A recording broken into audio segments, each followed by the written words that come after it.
Alors, Et le rabbin Cohen. Yaakov s'enfuit de chez son père, de ses parents, puisqu'il est poursuivi par son frère Esav. Il s'enfuit, il va à Haran, on va y être Yaakov Beershava. Alors, il passe en chemin, il passe la nuit dans un endroit. Il se trouve que cet endroit, c'est Aram Moria, c'est le mont Moria. Alors, il y a une discussion entre Rashi et Ramban pour savoir est-ce que c'est selon le Midrash, c'est le Aram Moria qui est venu. D'après le Ramban, il y a Sata derrière, c'est-à-dire qu'il est arrivé même pas un jour à Haran. Et après, il est revenu à l'endroit où il avait dormi, il a passé la nuit et il a fait un rêve. Et dans ce rêve, il y avait une échelle avec des anges qui montaient et qui descendaient. Et donc, ce sont les anges, selon Rashi, qui l'accompagnaient en Israël, qui sont montés, et puis ceux qui sont descendus pour aller en Chutz-Laretz. Voilà. Ensuite, Yaakov, donc, il a cette vision des anges. Alors, comme les commentateurs disent, il décrit des anges, et selon le Midrash, à chaque ange, il grimpe, il gravit tant de marches. Et cela correspond aux années d'exil. Alors, par exemple, on sait que l'exil de Babylonie a duré 70 ans. Alors, le premier ange, il a gravi 70 marches. Ensuite, il y a eu celui de Madaï.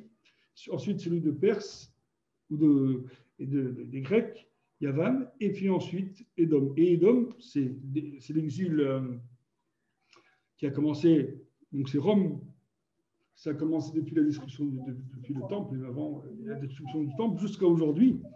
Et celui-là, l'ange qui est monté dans cette échelle, eh bien, on ne le voit pas redescendre.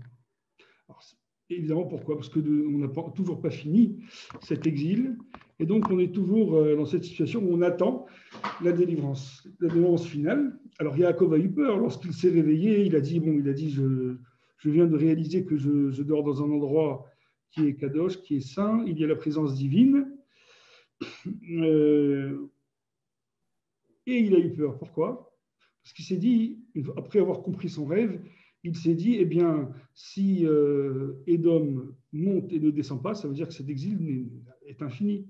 Et Hachem lui dit, c'est à ça que Hachem répond, ne t'inquiète pas, je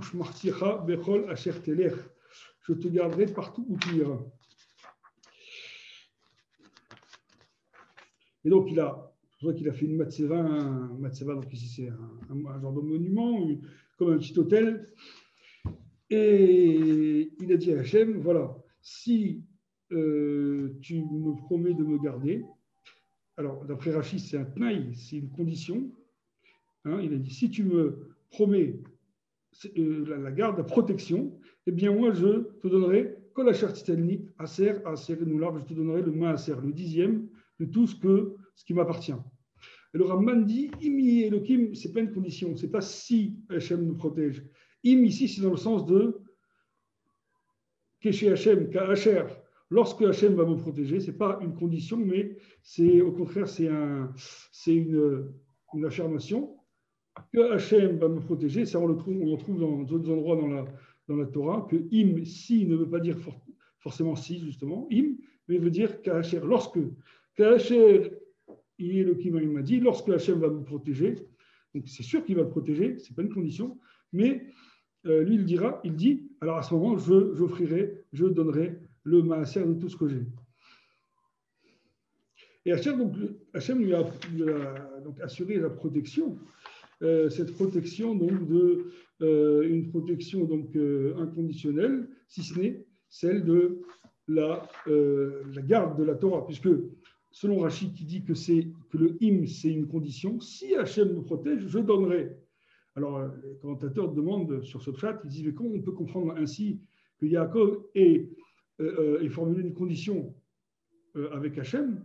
Si tu me gardes, je te donne ma serre, mais si tu ne me gardes pas, il a un doute. Si Hachem lui vient en rêve, lui apparaît en rêve, il lui montre un rêve cette échelle, etc. Et lui, il doute. Alors, la réponse est, il ne doute pas d'Hachem, il doute de lui, il doute que lui ne va pas être assez assez performant au niveau des mitzvot, il va peut-être baisser la garde, faire des avérotes, et schéma hygromachet. Et à cause du péché, de la faute, si lui il fait une faute, alors Hachem ne protégera plus. Mais pas que Hachem n'accomplit pas sa promesse. Hachem accomplit sa promesse, sauf que si lui ne respecte plus la volonté divine, alors il peut s'attendre à ce que Hachem ne le protège plus. C'est la raison pour laquelle il dit, si Hachem continue à me protéger, et donc si moi je continue à assurer cette garde, la garde des mitzvot, et Hachem me protège, alors je donnerai le maaser. Alors de là on apprend aussi quelques mitzvot concernant le Nédarim, mes vœux, puisqu'il y a marqué que Yaakov a fait un vœu, ce vœu-là d'offrir le maaser, et des lois, alors elles ne sont pas explicites, mais dans certains commentateurs, il y a quelques lois au sujet du maaser. Ensuite, Yaakov Vaïssa, Yaakov Raglav. Yaakov lève ses pieds, ça veut dire il met ses jambes à son cou, c'est sûrement de là que cette expression vient. Il part vers les gens de l'Est. Alors, bon, là, je vais avancer, je vais vous faire le résumé en français. Il voit un puits, il y a des troupeaux, et il dit qu'il voit une grande pierre. Tous les bergers essayent habituellement, ils enlèvent la pierre, mais là, cette fois-ci, bon, je ne sais pas pourquoi, il y a une grande pierre qui est très lourde, très volumineuse, il n'arrive pas à la porter et à la déplacer. Jacob arrive, il demande mais d'où vous êtes? Ils disent de Haran. Ah, vous êtes de Haran. Vous connaissez peut-être un homme qui s'appelle Lavan. Bien sûr qu'on connaît. On dit que Lavan était connu. D'ailleurs, entre parenthèses, lorsque dans Chaye Sarah, rappelez-vous que lorsque Eliezer vient demander la main de Rivka à Lavan et Bethuel, il y a marqué Vayaran Lavan ou Bethuel. Lavan a répondu avant Bethuel. Alors, Rashi explique que c'est parce qu'il était tellement effronté qu'il ne respectait même pas son père. Le Ramban explique que non, en fait, c'est pas ça. C'est que comme il était plus important, Lavan, c'est comme si vous êtes dans imaginez vous êtes dans une ville, et la ville, vous avez le grand Rav, et puis il y a son père. Alors évidemment, lorsqu'on va poser une question, ou lorsqu'on va saluer peut-être le fils qui est Rav avant le père, qui n'est pas Rav, c'est pas parce qu'on méprise le père, c'est parce que le fils est Rav.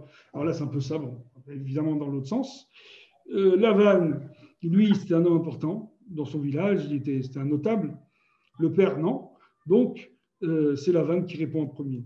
Bien que là, ce soit une histoire de famille, enfin une question de famille, puisque c'est pour un mariage. Bon, néanmoins, ça pour dire que Lavan était un homme important. Donc, les gens que Yaakov rencontre à côté du puits connaissent Lavan. Voilà, il va bien. Et voici sa fille Rachel. Lorsque Rachel arrive,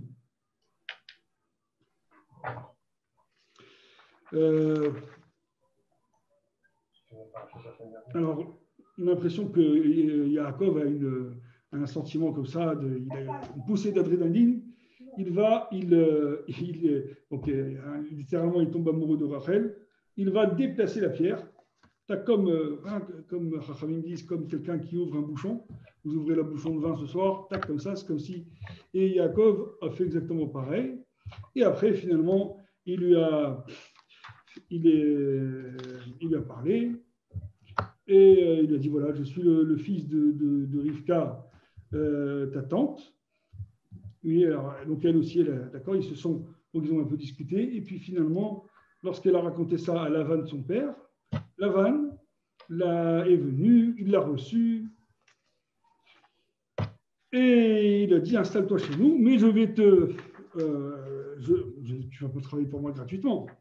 Je vais te payer. Alors, comme il avait deux filles, une qui s'appelait Léa et une qui s'appelait Rachel, alors il a dit, eh bien, je vais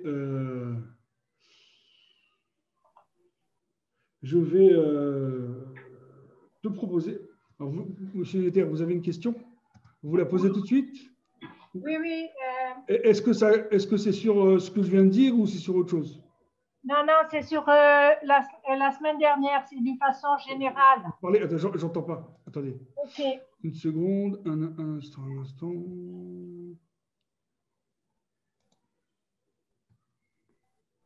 Ah, c'est peut-être là.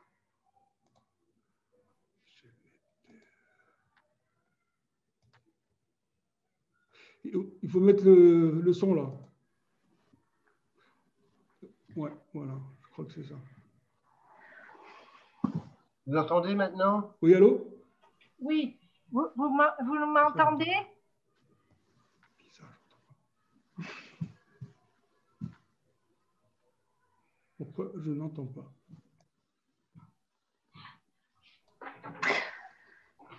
Je pense que ça doit marcher. Vous m'entendez là? Est-ce que quelqu'un m'entend? Là, allez-y, parlez. Voilà, j'avais une question à vous poser, mais vous pouvez répondre à la fin. Non? Désolé, je n'entends pas. Tu veux qu'on le lui écrive?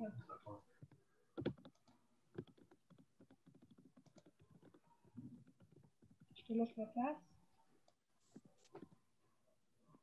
Vous m'entendez là?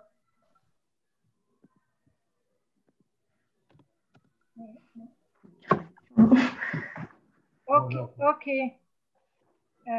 Bon, alors écoute. Vous m'entendez? Oui, Vous oui. m'entendez? Oui. Oui. Est-ce que vous pouvez écrire votre question? D'accord. Je ne sais pas pourquoi je dois avoir un problème de... Est-ce que vous pouvez écrire la question? Hachem, il a créé Adam comme premier. Hachem l'a créé. Et vous, Léa, vous entendez, vous arrivez à parler?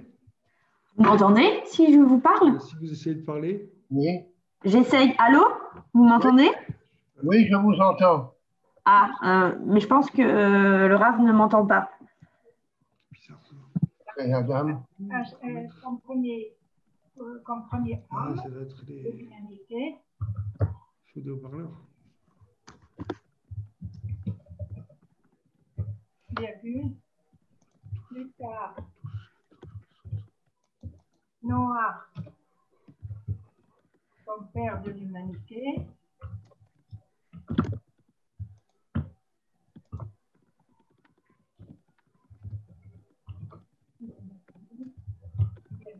Abraham. Attends.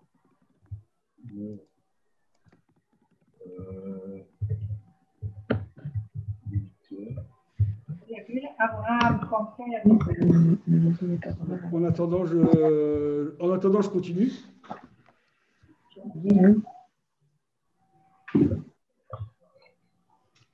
Oui, vous pouvez faire la question.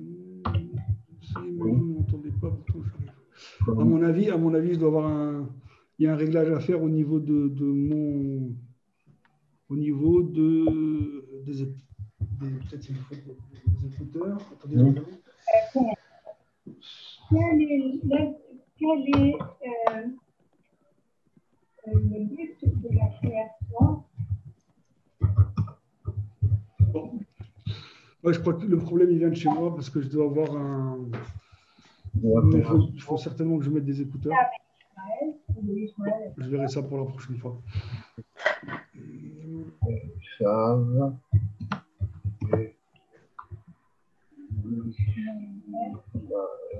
Qui ont fait tant de mal au peuple. Non, j'ai pas d'haut-parleur.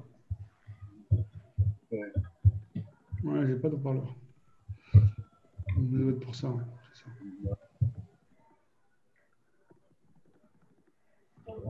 J'ai pas d'haut-parleur, donc ça doit être ça, le problème.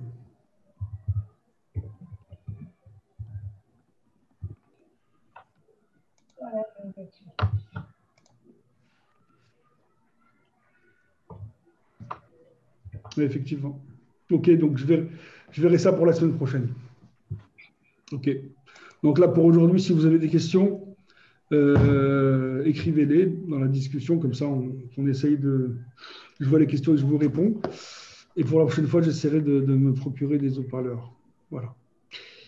Alors donc, je vais un peu continuer. Ah voilà, je vois la question. Hachem a créé Adam comme premier homme de l'humanité. Hachem a créé Adam comme premier homme de l'humanité, plus tard Noach comme père de l'humanité, Abraham comme père du peuple juif. Quel est le but de la création de Esav et Ishmaël qui ont fait tant de mal au peuple juif?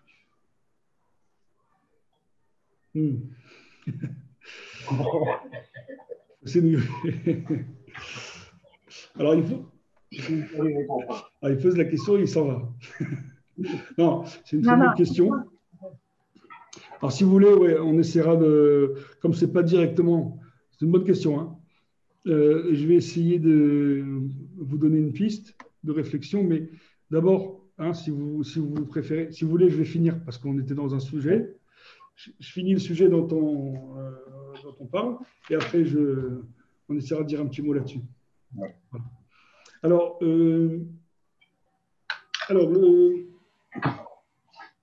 Yaakov, c'est donc a tout de suite aimé Rachel et il a dit, alors voilà ce qu'on va faire, puisque tu me proposes un salaire, il dit à Lavan, donne-moi ta fille Rachel en mariage et en échange de quoi je vais travailler pendant 7 ans. Alors Lavan lui dit, bon, vaut mieux la donner à toi qu'à un autre, comme si bon, c'était un petit peu rabaissant pour Yaakov. Yaakov travaille 7 ans. Arrive au bout de 7 ans, Yaakov dit, ça y est, j'ai fini. D'accord, on organise le mariage, il y a une fête. Et qu'est-ce qui se passe? Lavan donne Léa à Yaakov. Bon, il ne l'a pas vu. Bon, c'est vrai qu'il y a des endroits où on a la coutume que la kala se couvre entièrement le visage. Et donc, à part cela, bon, il n'y avait pas de lumière comme aujourd'hui. Donc, il n'a pas fait attention. En plus, si elles sont sœurs, elles sont ensemble, certainement. Donc, Yaakov ne s'est pas rendu compte que ce n'était pas Rachel. Il a pris Léa. Le matin, il se réveille, il voit que c'est Léa qui lui a été mariée. Alors, il va chez son beau-père Lavan, il dit, tu m'as trompé, tu m'as donné Léa à la place de Rachel. Et qu'est-ce que répond Lavan? Lo ye'asechem mimkomenu, non, on ne fait pas ça chez nous. La teta tseira lifna bechira, de donner la cadette avant l'aîné. Pourquoi il a dit ça? Alors, non, je ne t'aurais jamais donné Rachel avant Léa, puisque Léa, c'était l'aîné. Donc, je te donne d'abord l'aîné, ensuite, si tu veux, tu prends la cadette. Mais d'abord, je marie l'aîné avant la seconde. Or, pourquoi Lavan lui dit, on ne fait pas ça chez nous? Pourquoi? Sous-entendu, il voulait en fait lui envoyer la balle en lui disant c'est pas le minage. Toi, tu sais, toi, tu as pris, toi étant le cadet de Esav, il y avait Esav et Yaakov, toi, tu es le cadet de Esav et tu as pris sa place pour lui voler ses bénédictions, ses brachot. Hein, parce que la semaine dernière, Yitzhak voulait bénir Esav, Yaakov, donc a fait un stratagème avec sa mère, leur a organisé un stratagème pour tromper son frère, son père Yitzhak, et prendre les brachot de son frère Esav. Donc le cadet Yaakov a pris la place de l'aîné. Alors là, Lavan lui dit, chez nous, on n'est pas comme ça. Nous, on ne donne pas le cadet avant l'aîné. D'abord l'aîné. C'était une façon de le mettre devant ses fourberies, alors que Yaakov, on ne va pas revenir au sujet de la semaine dernière, mais que Yaakov a suivi le conseil de sa mère qui elle-même avait une intention, les Shem Shamaïm, sinon, comme on a un petit peu expliqué, si Esav avait eu une bénédiction, il aurait fait déjà comme a dit M. Neder, il a fait déjà pas mal de mal. Alors là, ça aurait été encore pire. Donc c'est pour ça que Rivka savait ce qu'elle devait faire, alors que Lavan, on sait bien que Lavan, c'était un homme qui faisait honte à tout le monde, qui était un trompeur, quelqu'un de malhonnête, de rachat. Donc, c'est la raison pour laquelle Yaakov a dit tu m'as trompé. Bon, alors Lavan a dit écoute, continue. Il dit écoute, finissons la semaine de fête, parce qu'il y a les 7 jours de fête, lorsqu'il y a un mariage. On finit la fête avec Léa, et après tu prends Rachel. Il s'est marié avec Rachel et ensuite, il a donc travaillé encore 7 ans, parce que c'est 7 ans par fille. Hein.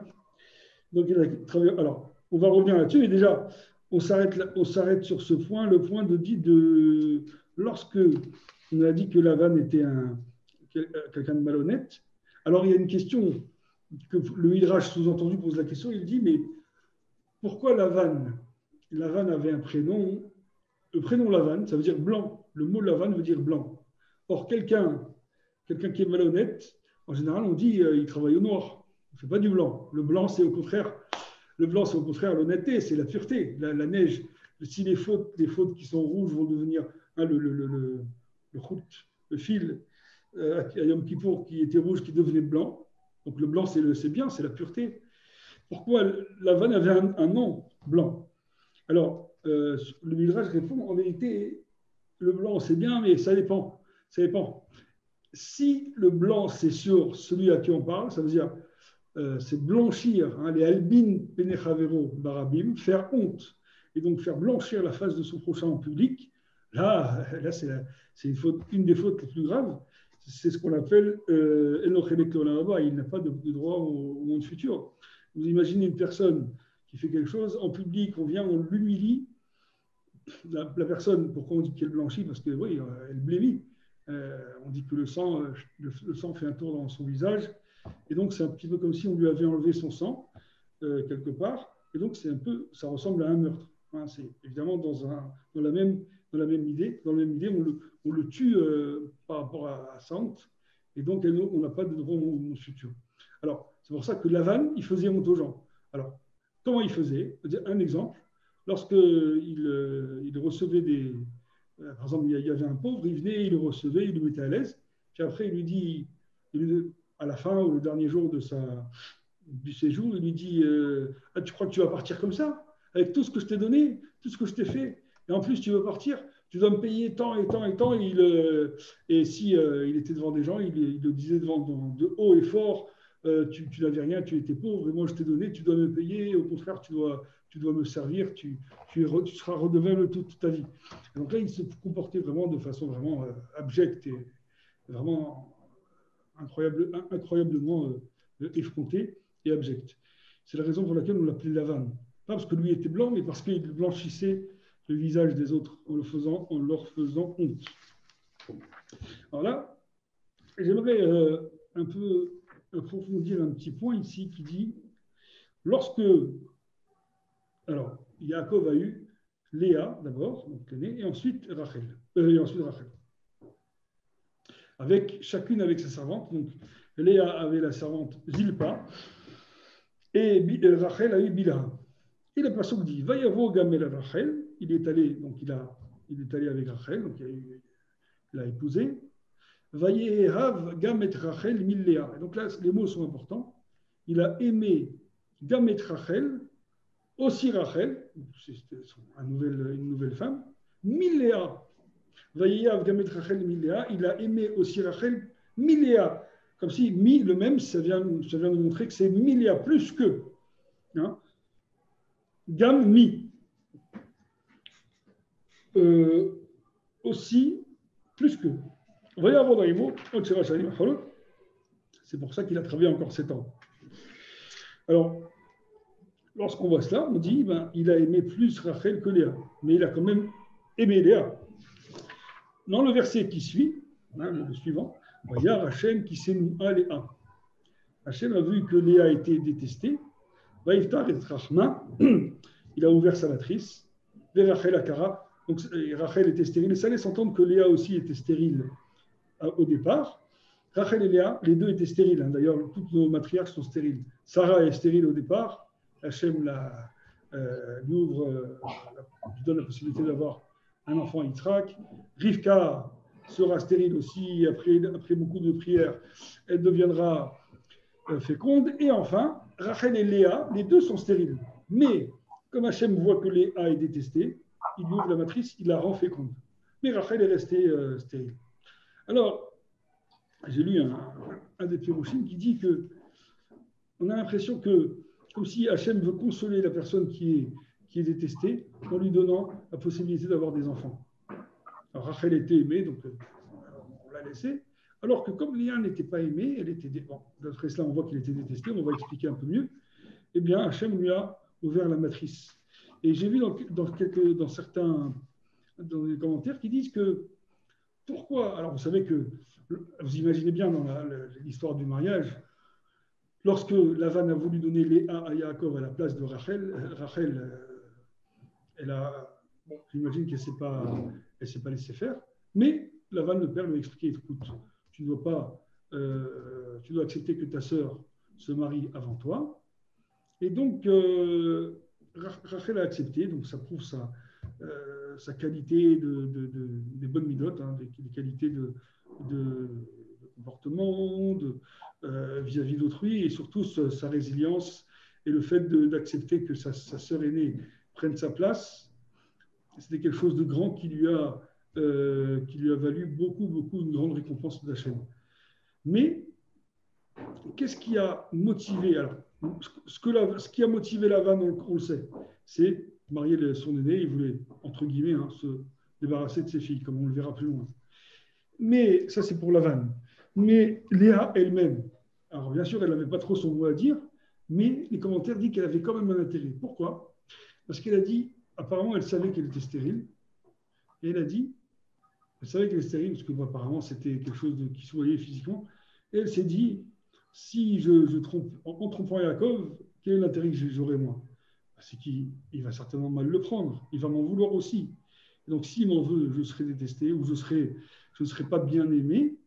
Donc, Hachem va compenser ce manque d'amour en me donnant la possibilité d'avoir un enfant. Et c'est ça ça a marché quelque part. Et c'est un peu comme, j'ai vu un autre fil rouge qui dit quelque chose aussi d'intéressant.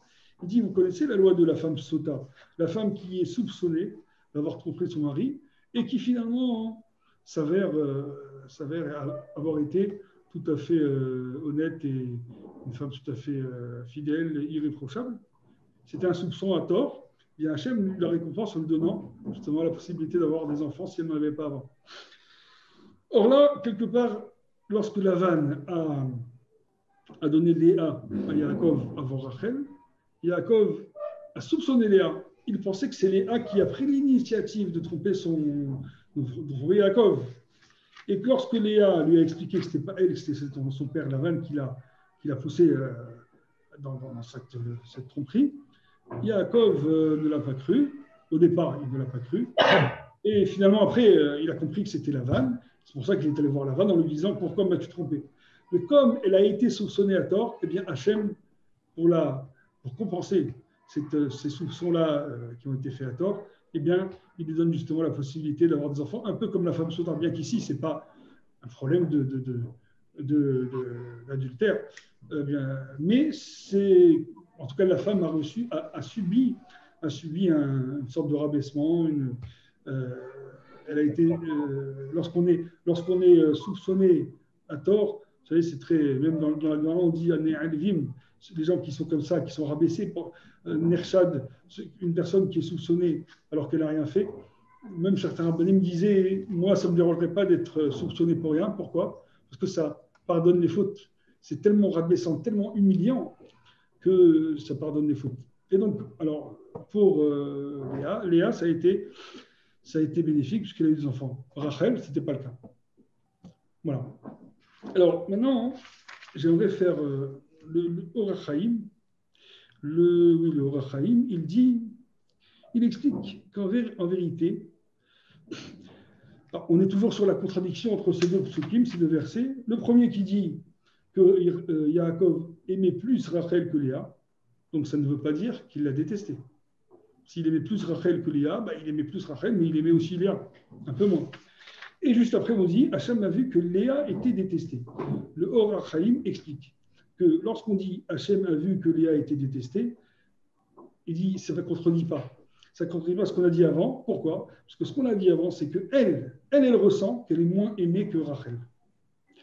Mais Hachem sait, Hachem a vu que Léa est détestée par Yaakov, mais Léa ne le savait pas. On ne dit pas que Léa a senti qu'elle était détestée. On dit Hachem a vu qu'elle était détestée. Ça veut dire que des fois, on peut avoir un sentiment envers quelqu'un. Lui, il pense qu'on l'aime. Lui ou elle pense qu'on l'aime. En vérité, on ne l'aime pas. Et ça, il n'y a que Hachem. Bon, il y a personne, évidemment, qui n'aime pas. Et Hachem qui peut le savoir. Donc, Léa, elle a dit, bon, il préfère Rachel. Bon, ok, il préfère Rachel, mais moi, je ne suis pas rejeté. Et Hachem a vu, il s'est dit, je sais très bien, toi, Léa, que tu n'es pas aimée. Et alors, c'est pour ça que... Alors, et c'est ce qui va nous faire comprendre, dit le Orach Chaim, la raison ou les noms qui ont été donnés à ses premiers fils. Le premier, c'est Réhouven. Et donc, c'est le verset suivant, donc Perek Kaftet, chapitre 29, verset 32. Vatahar Léa va-t-elle ben, donc Léa est tombée enceinte, elle a donné naissance à un fils. Vatikra Shemo Reuven. Elle appelait son nom Reuven. Pourquoi? Kamra, qui Ra'a Hashem Be'ani, qui Rata Yavani Ishi. Elle a dit Ra'a Hashem Be'ani. Hashem a vu ma pauvreté. Ma pauvreté. Donc ça veut dire que je n'étais pas.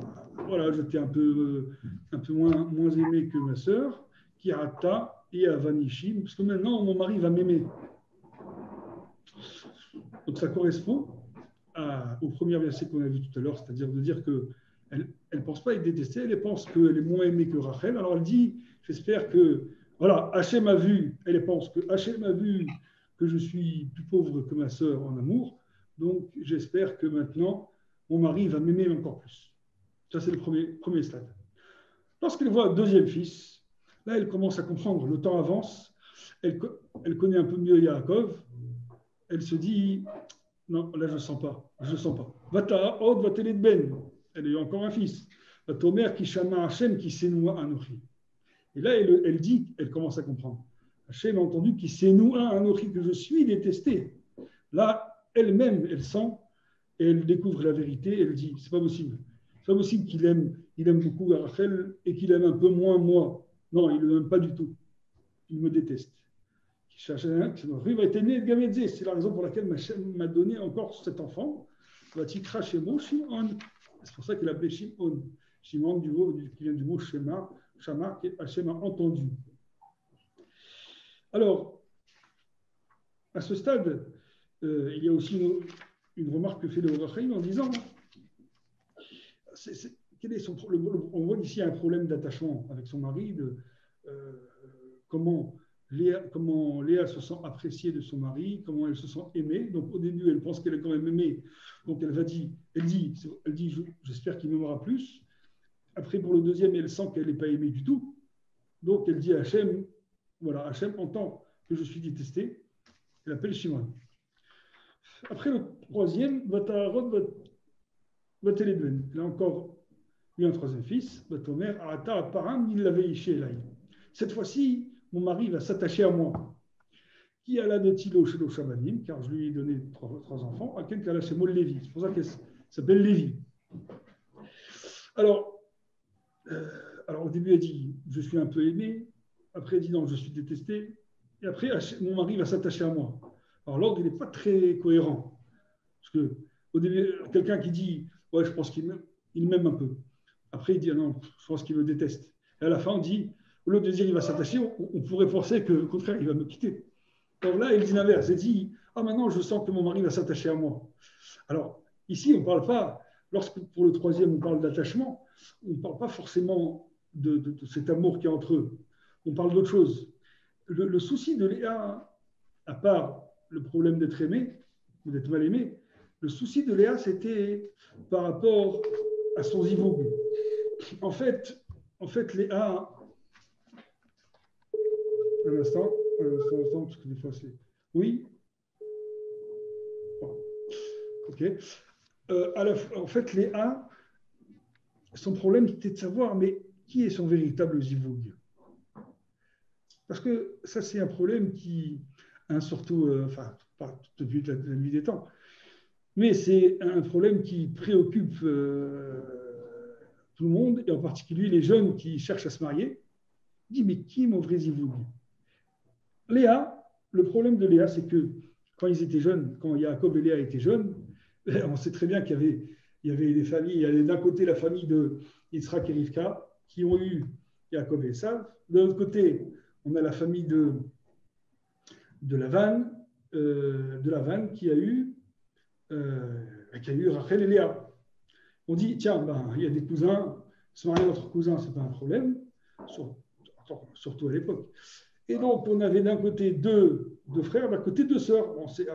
Donc, les gens, ça allait dans les mœurs que les deux frères allaient se marier avec les deux sœurs.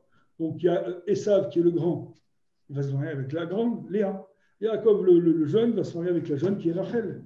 Et donc, Léa, depuis qu'elle est jeune, on lui dit, à toi, tu vas te marier avec Esav.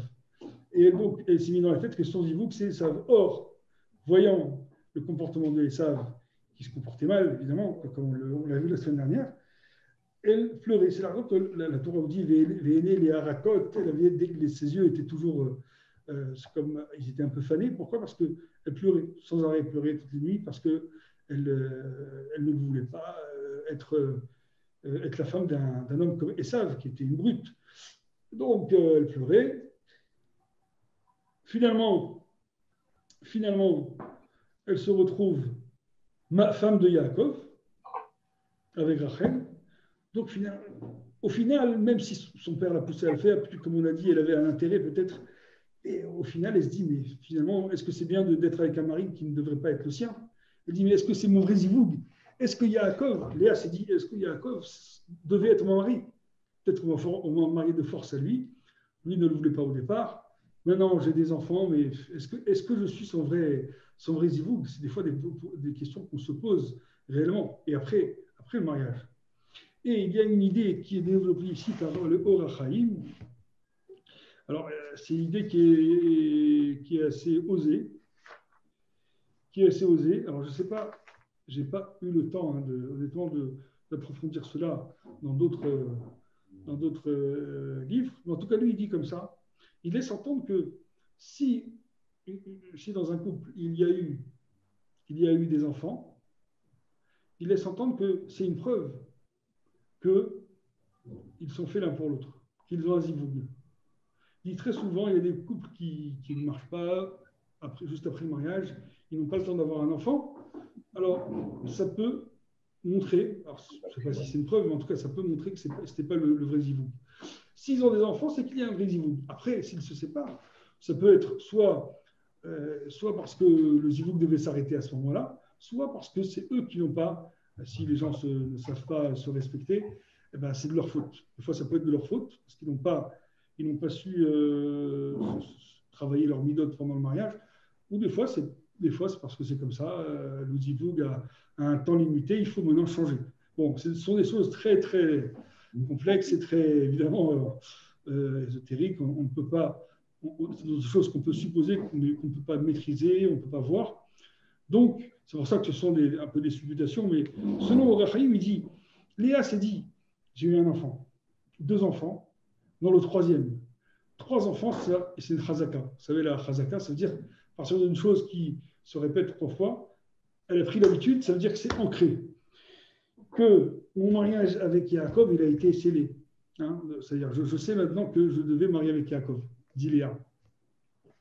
Alors, c'est la raison pour laquelle on comprend maintenant. Premier enfant, elle pense qu'elle est un peu aimée, donc elle dit, elle appelle Réhouven, et je souhaite que mon mari va plus m'aimer. Second enfant, elle dit, en fait, je me rends compte que mon mari me déteste, et donc Hachem écoute ma peine. Elle dit, voilà, maintenant on est à 2, là c'est Kitoudou, c'est-à-dire soit, là il va encore plus me détester et on va divorcer, ou soit, j'aurai un 3e enfant qui va montrer qu'il y a une chazaka, que je suis véritablement son zivoug, donc après je resterai, donc là je n'ai plus de raison de m'inquiéter puisque c'est mon vrai zivoug et il va falloir qu'il compose avec moi aussi. Et donc que lui aussi comprenne que je suis sa véritable femme, qu'il n'avait pas que Rachel, mais il avait aussi Léa, et il va falloir qu'il fasse un effort sur lui. Et donc, c'est pour ça que lorsque Léa tombe enceinte et elle a un 3e enfant, elle va l'appeler Lévi, parce qu'elle dit, pourquoi Lévi? Parce que Lévi, ça veut dire s'attacher, accompagner, hein, il va m'accompagner, aussi s'attacher.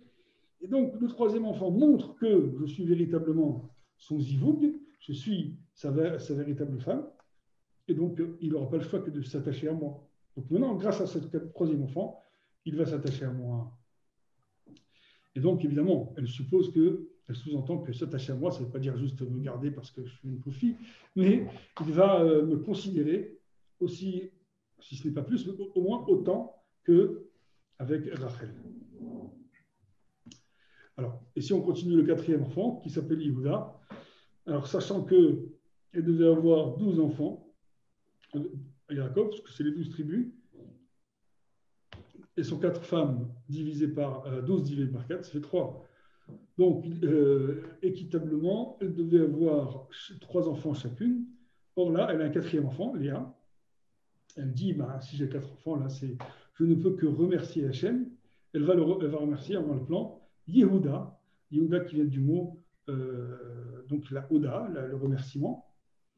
Et certains Mefarshim disent, c'est pour ça qu'on appelle le juif Yehudi, qui vient de Yehuda, parce que la raison d'être d'un juif, c'est toujours de remercier Hachem. Si un juif n'est pas prêt, ou quelqu'un qui veut devenir juif n'est pas prêt à accepter qu'il faut remercier Hachem, s'il considère que tout ce qu'il a, ça lui revient, ou de droit, ou qu'il est méritant, eh bien, il n'est pas dans l'esprit du judaïsme. L'esprit du judaïsme, c'est toujours de considérer que on a besoin de l'autre, il y a de fortes raisons, on a besoin d'Hachem, et qu'on doit toujours le remercier sans arrêt. D'ailleurs, c'est ce qu'on dit, c'est le premier mot qu'on dit lorsqu'on se lève du lit, modé ami, modé, c'est Oda. Lorsque, sans arrêt dans la tfila, on en parle, et en l'occurrence dans la Mida, lorsqu'on dit maudit manachmoulach, on reconnaît donc Hachem est notre Dieu qui nous a créés, etc. Et vous donnez des chas. On te remercie sur toutes les sur notre vie, sur l'âme que tu nous donnes, sur tous les miracles que tu nous prodigues à longueur de journée. Et ça, il faut en être conscient. Il faut être conscient de cela. C'est quelque chose de fondamental dans le judaïsme. La Oda'a, le fait d'accepter de remercier Hachem, aussi, bon, évidemment, de remercier autrui aussi, mais en premier, de remercier Hachem. C'est cela qui va nous donner la flamme du juif, la flamme du Yehudi qui vient de Yehuda. Alors, après, donc la paracha va nous parler des autres enfants qui naîtront des servantes, donc Bilha et Zilpa. Donc il y aura de Bilha, il y aura Dan Naphtali, de Zilpa, il y aura Gad Asher, et ensuite il y aura Yosef qui va naître de Rachel. Rachel va être exaucée, va avoir son enfant qui s'appelle Yosef. Puis bon, après on nous parle de Yaakov qui va rester encore 6 ans chez Lavan. Il veut partir, mais Lavan le retient parce qu'il voit qu'il y a de la bénédiction, de la bracha dans le travail de Yaakov. Il va lui demander de travailler encore. Finalement, il travaillera 6 ans et Lavan essaiera de le tromper pour l'exploiter au maximum en lui payant le moins possible. Mais Yaakov s'en sortira avec l'aide d'Hachem et l'intervention de la providence divine. Finalement, Yaakov s'en ira et sera rattrapé par Lavan, mais il va lui expliquer que, écoute Lavan, tu ne peux plus me retenir. Ils vont contracter une alliance comme quoi que chacun chez soi quelque part, mais qu'ils devront garder des relations de paix. Et c'est là où il se dirige ensuite vers. Alors une fois qu'il a passé l'épreuve de Lavan, qui était quelqu'un de pas facile, là il va retrouver son frère Esav qu'il a quitté 20 ans auparavant. Et ça, ce sera dans la paracha de la semaine dernière. Voilà. Voilà un petit tour d'horizon de la paracha de la semaine, parsemé de mes farshim, de commentaires et de nos grands commentateurs de la Torah. Voilà. Donc j'ai fini le cours. J'espère que ça a été assez clair pour vous. Alors, monsieur Netter, vous me posez une question qui est quand même assez pointue. Il semblerait que... Alors, j'ai eu des idées là-dessus. Hein. Alors, j'ai lu une idée selon laquelle... Alors, vous connaissez certainement l'idée de la question de Ruth, la Moabite, qui était de qui va descendre le roi David et de qui descendra donc le roi Mashiach, donc le libérateur. Ruth, elle vient de qui? De Moab. Or, Moab, c'est le fils d'un inceste de Lot et de ses filles, et sa fille. Et là-bas, les commentateurs disent pourquoi c'est ainsi? Pourquoi le roi David, le roi d'Israël, ainsi que le Mashiach vont descendre d'une femme qui vient d'un inceste, et donc un inceste et qui s'est converti au judaïsme? Justement, il fallait que la naissance du Mashiach passe entre les filets de ce qu'on appelle la Sitra Achara, l'esprit du mal. Alors, ce sont des notions assez abstraites, mais qui tiennent la route. C'est que lorsqu'un projet divin, un projet de sainteté, de Kidusha se fait, lorsqu'on veut faire quelque chose, une grande mitzvah, etc., il y a toujours le Satan qui vient, qui essaye de déranger. Vous êtes en train d'organiser une fête pour une mitzvah, il y a toujours quelqu'un qui vient perturber, une personne qui vient vous faire une remarque. Pourquoi? Pour essayer de semer un peu le doute, pour énerver les gens. Puis après, tout de suite, ça crée des fois il y a des disputes, des querelles. Le jour de Kippour, c'est le jour le plus saint de l'année. Il y a toujours une petite histoire qui attend, qui est latente, qui va venir. On essaye toujours d'énerver. Quelqu'un qui essaye de s'énerver, pourquoi? Pour casser l'ambiance. C'est comme ça. Lorsqu'il y a de la Kidusha, il y a toujours une perturbation qui risque d'arriver. Donc le travail, c'est d'essayer de la chasser. Alors, pour le Mashiach, c'est un peu la même idée. Si le projet était 100% pur, ben, le Satan n'aurait pas laissé faire. Alors, on a quelque part, hein, c'est une idée qu'il faut après approfondir et creuser dans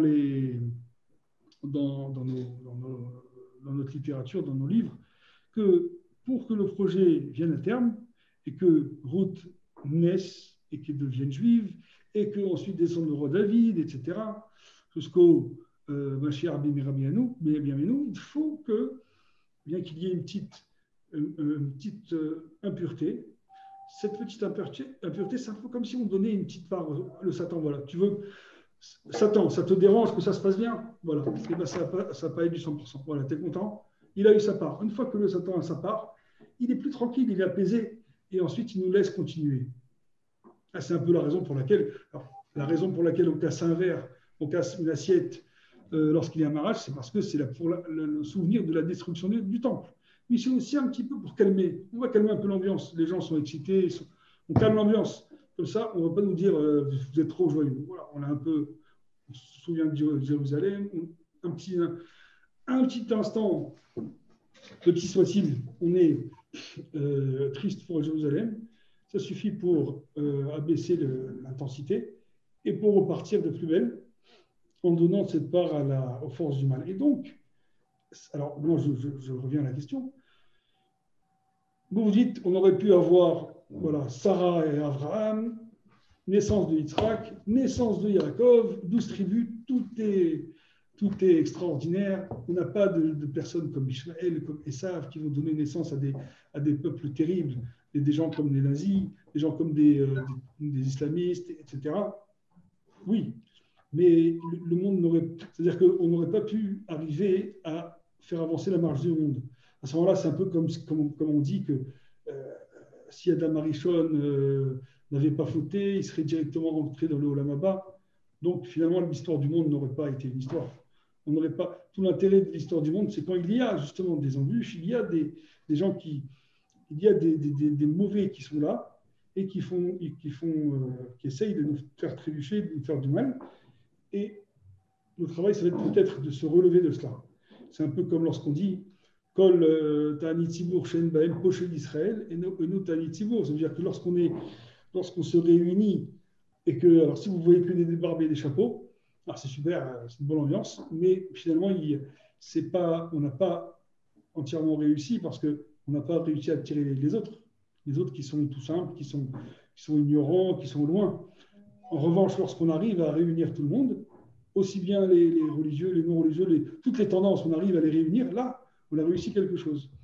Alors ça, c'est un peu l'idée de dire que Abraham, lui, il a eu Yitzhak, mais il a eu Ishmaël qui va tout tenter pour le détourner. Yitzhak et Yaakov, il y a eu aussi Esav qui est l'opposé, etc. Et donc, les 12 enfants, ensuite, c'est les 12 tribus, puis ensuite, c'est ça qui va entraîner avec donc Canaan, et donc il y aura la descendance, ça va faire les Mitzraïm, l'Égypte et les Galouyot. Et finalement, c'est un peu ça l'histoire d'Israël, c'est d'arriver à se confronter finalement à l'impureté du monde et de s'en sortir et d'arriver à combattre. Voilà. Alors, je ne sais pas, évidemment, ça ne peut pas répondre entièrement à la question et de façon détaillée, mais c'est un peu une idée. Je pense que c'est une idée que peut-être qu'il faut après détailler, il faut creuser, mais voilà un peu l'idée que je propose. Voilà. Donc, c'est un peu... Et j'ai lu aussi qu'il y a aussi une idée comme ça intéressante. Il dit, Ishmaël, d'où il vient en fait? C'est parce que lorsque Abraham avait Sarah était stérile, il a pris Agar. Agar est tombée enceinte elle a méprisé sa maîtresse Sarah. Elle a dit renvoie Agar. Abraham a renvoyé Agar. Elle était dans le désert, elle a pleuré. Et l'ange lui a dit mais pourquoi tu pleures? Il dit j'ai été renvoyé par ma maîtresse Sarah. Il lui a dit ben, pour cette souffrance, tu auras justement, puisque tu as souffert à cause de ta maîtresse, Hachem va écouter tes pleurs et il va te donner un enfant, Ishmaël. C'est Hachem entend, il écoute. Et quelque part, Ishmaël, c'est un petit peu ce côté que, peut-être, hein, je l'ai vu, si vous voulez la référence, je vous la donnerai à l'occasion.